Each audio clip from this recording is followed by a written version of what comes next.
আমরা তো অনেক সাধু সন্ত ভক্তদের যেতে দেখি বৃন্দাবনে। তবে বিদেশিরা বৃন্দাবনে কেন যায়, এই প্রশ্নটা কি কারোর মাথায় আসে? তবে চলুন না, আজকে এই নিয়েই আলোচনা করা যাক। তবে যাওয়ার আগে বলবো, ভিডিওটি শুরু করার আগে সাবস্ক্রাইব করে পাশে থাকুন। কমেন্টে লিখবেন জয় শ্রীকৃষ্ণ, রাধে রাধে। যেখানে আজ 2026-এ দাঁড়িয়ে আমাদের ভারতবর্ষে প্রায় 70% নারী ও পুরুষ বিদেশিদের মতো জীবনযাত্রা করে থাকে। এক কথায় যাকে উচ্ছৃঙ্খলও বলা যায়। কেউ ক্লাবে যাচ্ছে তো কেউ পার্টিতে, আবার কেউ মদ, জুয়া, ভাং ও নারীতে আসক্ত। এগুলি সচরাচর বিদেশে দেখা যেত। তবে এখন ভারতবর্ষেও সেই পরিণতি থেকেই এগোচ্ছে।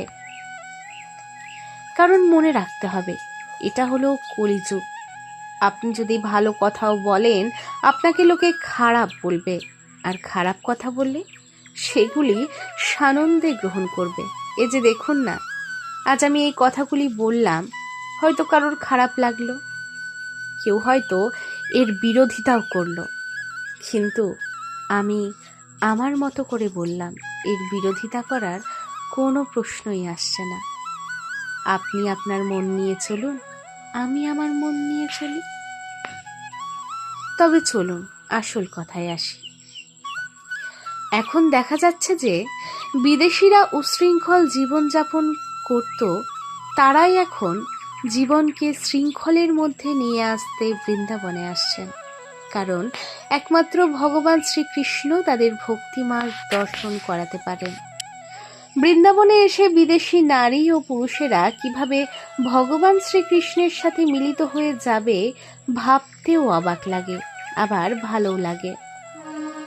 তবে জানেন, 80% ভারতীয় এখনো বৃন্দাবন যায়নি। আমাদের স্থানে আমরাই যাইনি। এটা কি মানা যায়? বৃন্দাবনে বিদেশিরা আসে শান্তি পাওয়ার জন্য। তাদের জীবনে অর্থ প্রচুর আছে, যা আমাদের নেই। তবুও তারা অর্থ, লোভ, লালসা, আকাঙ্ক্ষা ভুলে শ্রীকৃষ্ণের চরণে নিজেদের একে একে সমর্পিত করছে। কারণ তারা জানে অর্থ, লোভ, লালসা এগুলি বেশি দিনের নয়। এগুলি এক একটা মোহমায়া। এগুলি ছেড়ে আমাদের যেতে হবে। তবে তারপরে যেখানে আমরা যাব, সেখানে আমরা শ্রীকৃষ্ণের চরণ পাব না, আমরা পাব নরক যন্ত্রণা। তাই বিদেশিরা সমস্ত লোভ, লালসা, আকাঙ্ক্ষা ভুলে গোবিন্দর চরণে নিজেদের সমর্পিত করতে চায়। কারণ তারা জানেন যে মৃত্যুর পর তারা গোবিন্দর চরণে স্থান পাবে, আর এই স্থান একমাত্র পাওয়া যাবে বৃন্দাবনে এসে ভগবান শ্রীকৃষ্ণের নাম জপ করলে। জীবনে হাজার পাপ করার পরেও যদি নিজেকে শুদ্ধি করতে হয়, তবে একবার বৃন্দাবন যেতে পারেন এবং দেখবেন সেখানে গেলে আর ফিরতে ইচ্ছে করছে না। এটি হলো শ্রীকৃষ্ণের লীলাভূমি, যেখানে বহু প্রাচীন মন্দির আছে, যা বিশেষ করে বিদেশিদের আকর্ষণ করে। তাই তো বৃন্দাবনে এসে বিদেশিরা হরে কৃষ্ণ সঙ্গীতে মত্ত থাকে। তারা নিজেদের প্রভুর সেবক হিসেবে দেখে। কারণ এই বাইরের জগৎ থেকে গোবিন্দর চরণে যাওয়া, নিজেকে সমর্পিত করা অনেক সৌভাগ্যের, যা অনেকের হয় না। আমাদের জীবনের চাওয়া পাওয়াগুলি কি জানেন? শুধু লোভ আর লোভ। এই লোভ দিয়ে আর কতদিন খাবো বলুন তো?